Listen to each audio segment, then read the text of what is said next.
Assalamualaikum warahmatullahi wabarakatuh.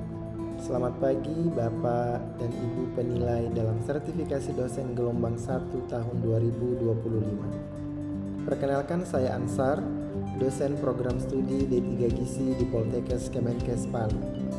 Video ini dibuat untuk melengkapi persyaratan dalam pengajuan sertifikasi dosen gelombang 1 tahun 2025, yaitu pernyataan diri dosen dalam unjuk kerja Tridharma Perguruan Tinggi dalam bidang pengajaran. Pada kesempatan kali ini, mata kuliah yang akan saya ambil sebagai contoh dalam video pembelajaran adalah mata kuliah penciri dalam program studi D3 Gizi, yaitu penilaian status gizi. Mata kuliah ini terdiri dari 2 SKS teori. Mata kuliah ini disampaikan dengan metode DIA atau Delivery, Interaction, and Assessment. Dalam proses pembelajaran yang ada di kelas dilakukan secara blended learning. Mata kuliah penilaian status gizi berisi tentang materi yang membahas tentang konsep penilaian status gizi melalui metode antropometri, biokimia, klinis, dan konsumsi makanan secara terintegrasi dengan menyesuaikan konteks dan setting unjuk kerja di bidang gizi klinik dan masyarakat. CPL program studi D3 Gizi yang dibebankan pada mata kuliah ini yaitu 1. Mampu melaksanakan pelayanan asuhan gizi pada daur kehidupan dengan keunggulan pada penyakit jantung sesuai standar profesi dengan sikap bertanggung jawab dan taat hukum. 2. Mampu melaksanakan program gizi masyarakat dengan keunggulan pengendalian faktor risiko penyakit jantung sesuai dengan standar profesi, dilandasi kerjasama lintas program dan lintas sektor. Dan untuk CPMK ada 9. Yang pertama, mahasiswa mampu menjelaskan konsep pertumbuhan dan perkembangan. Kedua, mahasiswa mampu menjelaskan konsep penilaian status gizi. Ketiga, mahasiswa mampu menjelaskan pengkajian status gizi secara antropometri. Yang keempat, mahasiswa mampu menjelaskan pemantauan pertumbuhan. Yang kelima, mahasiswa mampu menjelaskan pengkajian status gizi secara biokimia. Yang keenam, mahasiswa mampu menjelaskan pengkajian status gizi secara fisik klinis. Yang ketujuh, mahasiswa mampu menjelaskan pengkajian status gizi melalui pengukuran konsumsi makanan. Yang kedelapan, mahasiswa mampu menjelaskan pengkajian status gizi menggunakan faktor ekologi. Dan yang kesembilan, mahasiswa mampu menjelaskan pengkajian gizi dengan statistik vital. Dalam mata kuliah penilaian status gizi, mahasiswa akan mempelajari berbagai pendekatan penting untuk menilai keadaan gizi seseorang maupun kelompok secara komprehensif.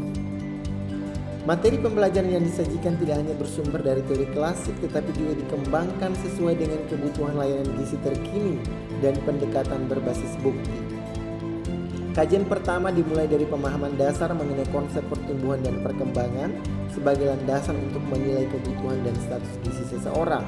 Selanjutnya, mahasiswa akan mendalami konsep penilaian status gizi serta berbagai metode pengkajian status gizi yang mencakup pengkajian secara antropometri, biokimia, fisik klinis, serta pengukuran konsumsi makanan. Tidak hanya itu, mahasiswa juga akan diperkenalkan dengan pengkajian status gizi menggunakan faktor ekologi sebagai pendekatan holistik dan penggunaan statistik vital sebagai data pendukung dalam pengambilan keputusan gizi. Melalui mata kuliah ini, diharapkan mahasiswa memiliki kemampuan analisis yang tajam, berpikir kritis, dan mampu menerapkan berbagai metode penilaian status gizi dalam konteks nyata, baik di tatanan klinik, komunitas, maupun kebijakan kesehatan masyarakat.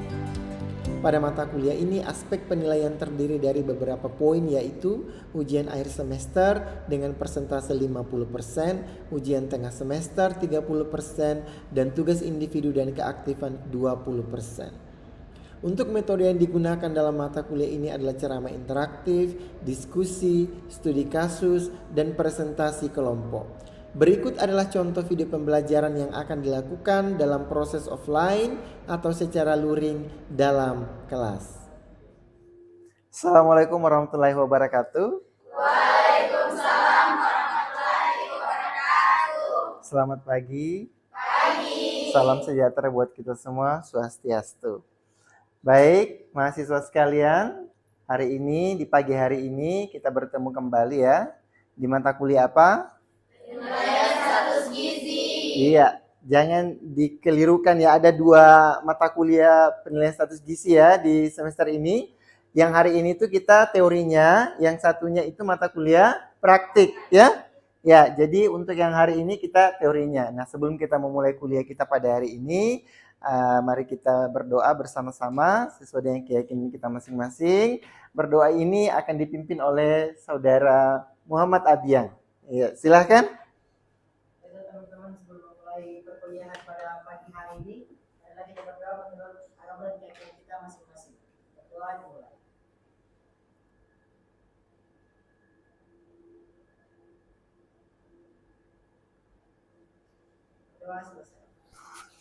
Oke, ya. Nah, kita sebelum memulai pembelajaran, kita selalu kembali ke RPS kita. Kita sekarang sudah berada di pertemuan keempat, ya. Kita sekarang sudah berada di pertemuan keempat. Apa yang ingin kita capai di pertemuan keempat ini? Mari kita lihat bersama-sama. Nah, ini ya, pertemuan keempat masih sama dengan yang sebelumnya tentang pengkajian status gizi secara antropometri. Nah, hari ini kita akan berfokus pada yang kedua dan ketiga, yaitu panjang badan dan tinggi badan. Nah, kalau begitu kita mau review dulu sedikit apa yang sudah kita pelajari di pertemuan yang sebelumnya. Di pertemuan yang sebelumnya kita sudah belajar bagaimana untuk melakukan pengukuran antropometri berat badan pada balita. Nah, ayo, siapa yang bisa menyebutkan hal apa saja yang perlu diperhatikan ketika kita akan melakukan pengukuran berat badan pada balita? Ayo. Oke, silakan Intan. Yang pertama itu alat ukurnya. Oke. Alat ukurnya harusnya seperti apa? Alat ukurnya sudah dikalibrasi, betul sekali ya, sudah dikalibrasi. Kemudian juga dicek mengenai kelengkapannya, misalnya baterainya dan lain-lain ya. Ayo, siapa lagi yang lain? Faktor apa lagi mungkin? Oke, silakan Aisyah. Oke, menggunakan pakaian seminimal mungkin ya. Iya, betul sekali ya. Oke, kita berikan aplaus untuk teman-teman Anda. Iya. Nah, itu ya, jadi hari ini kita masih sama dengan pertemuan sebelumnya. Kita ingin Anda itu mampu ya menjelaskan pengkajian status gizi secara antropometri. Hari ini kita akan fokus pada tinggi badan ya.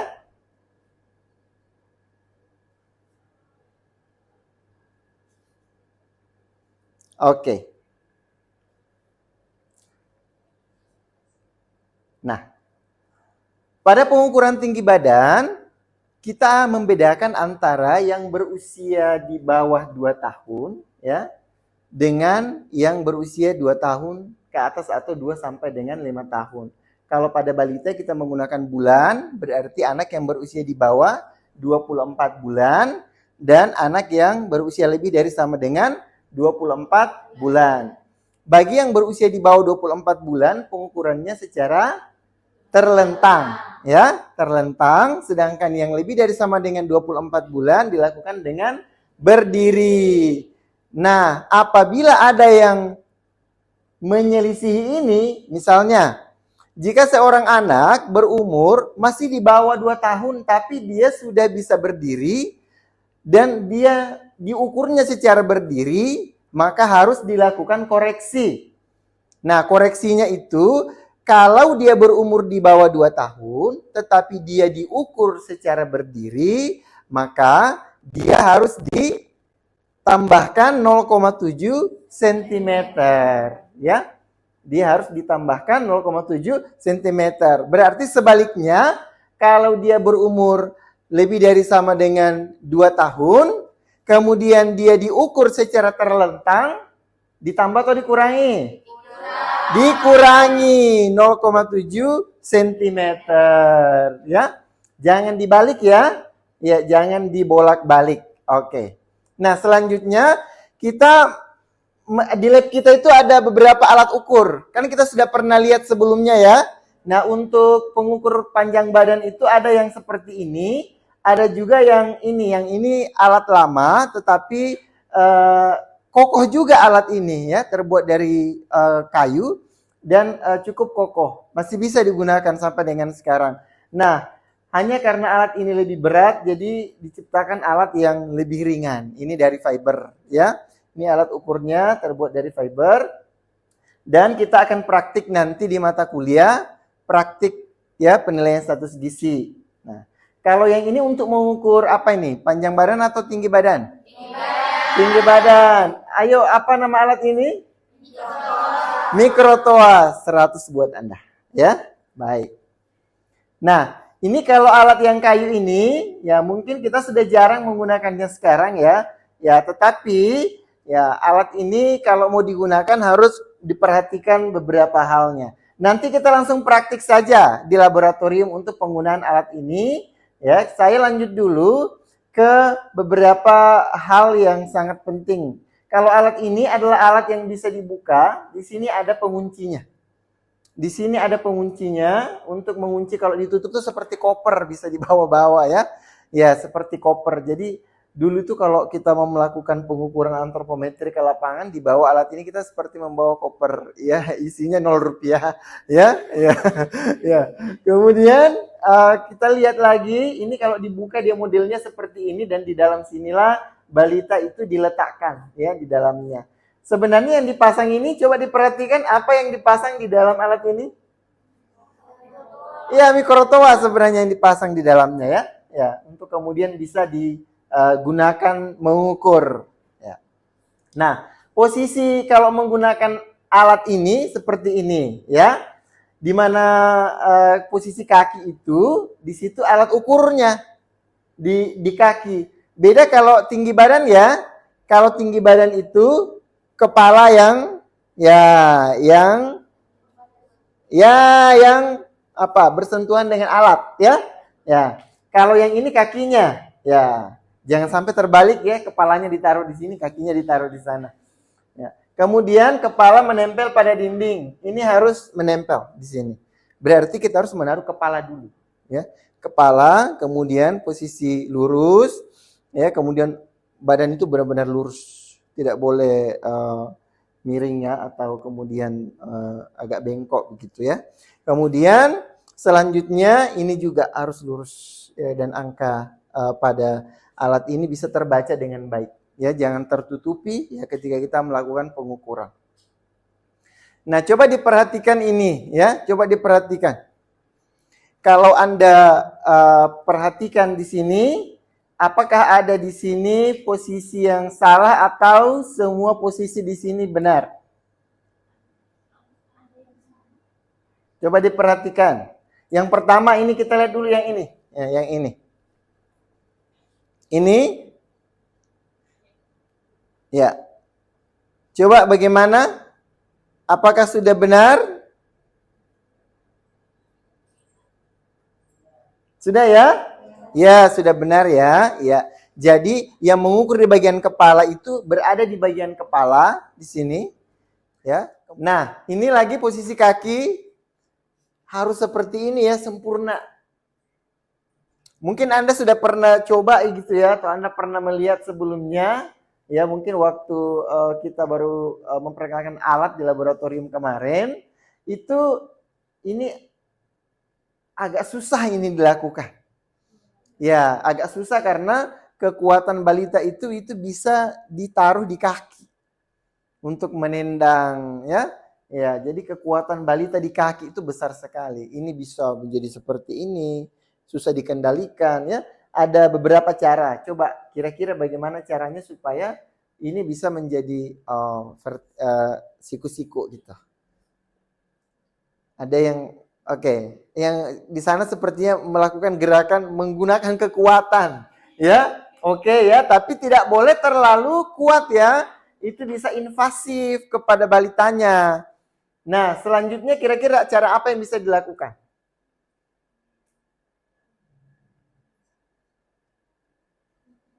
Cara apa untuk memberikan rangsangan sehingga dia berubah? Di apa kakinya? Bisa digelitik ya, iya digelitik telapak kakinya supaya dia mau seperti itu, ya. Kemudian kalau dia balita atau bayi yang masih muda sekali, mungkin 2 bulan sudah dibawa ke posyandu, itu kakinya bisa diayun-ayun dulu. Kalau diayun-ayun dia akan menjadi lemas, kemudian dia akan mudah untuk dijadikan seperti ini, ya. Baik.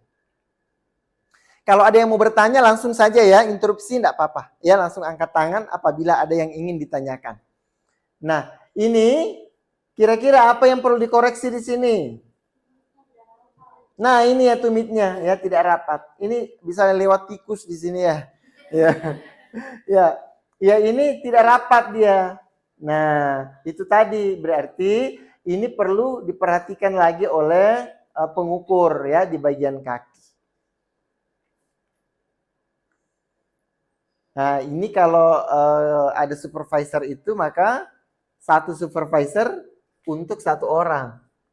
Ini kalau kita ingin melihat hasil pengukuran itu, satu supervisor itu fokus di kaki, satu supervisor fokus di kepala ya. Jadi untuk memastikan bahwa pengukuran orang yang dilatih itu sudah baik dan benar, maka supervisor itu jumlahnya sama dengan jumlah pengukur. Ya, jadi kalau Anda misalnya nanti bekerja di puskesmas, kemudian Anda ingin melatih kader, nah, apabila penilaian yang akan dilakukan adalah pengukuran panjang badan, mungkin ya Anda harus mencari teman yang lain, ya, berdua kemudian melihat hasil pengukurannya. Nah, alat ini, ya ada yang sudah punya di sini? Ada, oke. Kalau sekarang harganya berapa ya? Ya 40-50 ribu begitu ya. Ya, alat ini kalau boleh Anda selalu punya dan bawa kemana-mana ya. Ya, mungkin kalau tidak dijaga dengan baik juga akan cepat rusak, tapi kalau dijaga dengan baik alat ini bisa bertahan lama. Ya, karena alat ini tidak dimakan rayap ya. Ya, dia bukan dari kayu dan dia ringan ya. Nah, alat ini kalau kita mau pasang, kita pasang dari atas atau dari bawah? Ayo yang bilang dari atas angkat tangan. Tidak ada. Yang bilang dari bawah? Oke, ada yang ragu-ragu juga ya. Iya. Jadi alat ini memang dipasangnya dari bawah ya. Ya, kita harus mencari tempat ya. Kalau yang seperti ini tidak ya. Ya, dia harus rata siku-sikunya ya. Ya, rata siku-sikunya. Kemudian kita pasang dari bawah, kita tarik ke atas. Berapa orang yang diperlukan untuk memasang alat ini? 2 orang. Bagus, berarti Anda baca buku yang diberikan kemarin ya. Anda juga pasti sudah menonton video yang sudah diberikan linknya minggu lalu ya. Baik, terima kasih ya. Nah, berarti untuk memasang alat ini minimal 2 dan untuk melakukan pengukurannya juga minimal 2 orang yang diperlukan. Nah, ini ya, dari bawah ke atas ya. Dari bawah ke atas. Jangan dibalik ya, dari atas ke bawah ya, dari bawah ke atas. Nah, ini harus siku-siku rata gitu ya. Nah, dan ini harus lurus ini ke atas. Ini harus lurus. Nah, baik. Ada yang sudah pernah memasang alat ini? Sudah ya? Iya, kemarin juga ada yang ikut di pengabdian masyarakat. Ya. Ada yang kemarin ikut dan belajar melihat bagaimana kakak tingkatnya kemarin sudah bisa untuk melakukan pemasangan dan pengukuran alat ini di posyandu. Nah, ini dia posisinya ya. Berarti kalau kita lihat di posisi ya berarti tumit ya, tumitnya, betis, kemudian bokong, punggung, dan belakang kepala. Ini rapat di dinding.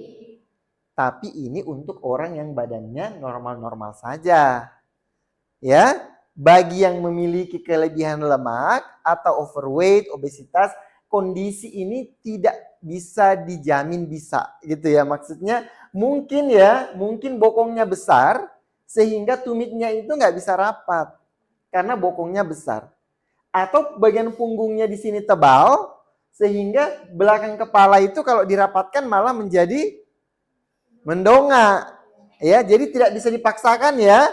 Tidak bisa dipaksakan. Kalau bokongnya besar kemudian tumitnya dipaksa rapat, kira-kira apa yang terjadi? Nah, dia akan terlempar ke depan ya. Ya, bisa nyungsep ya. Nah, jadi itu perlu diperhatikan. Tapi normalnya tuh seperti ini. Berarti selama masih bisa menggunakan 5 titik ini, maka diupayakan 5 titik itu tetap digunakan. 1, tumit. 2, betis. 3, bokong. 4, punggung. 5, belakang kepala. 100 buat Anda. Tepuk tangan buat kita semua. Nah, oke, ini dia mikrotoa dengan manusia yang sesungguhnya, ya. Ya, coba diperhatikan ya. Kalau kita ambil garis Frankfurt untuk garis Frankfurt horizontal, maka kita ambil garis dari sini ke sini ya. Wah, sempurna ya garis Frankfurtnya. Berarti ini kalau tidak seperti itu harus ditekan masuk ini rahangnya. Ya. Jangan sampai hasil pengukuran seperti ini misalnya didapatkan balita yang stunting ternyata tidak stunting.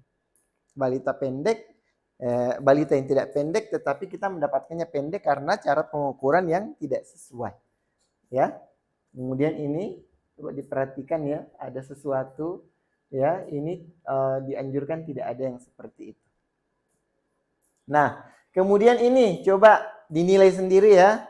Ini tangkai apa nih, daun ya, daun bunga ini ya.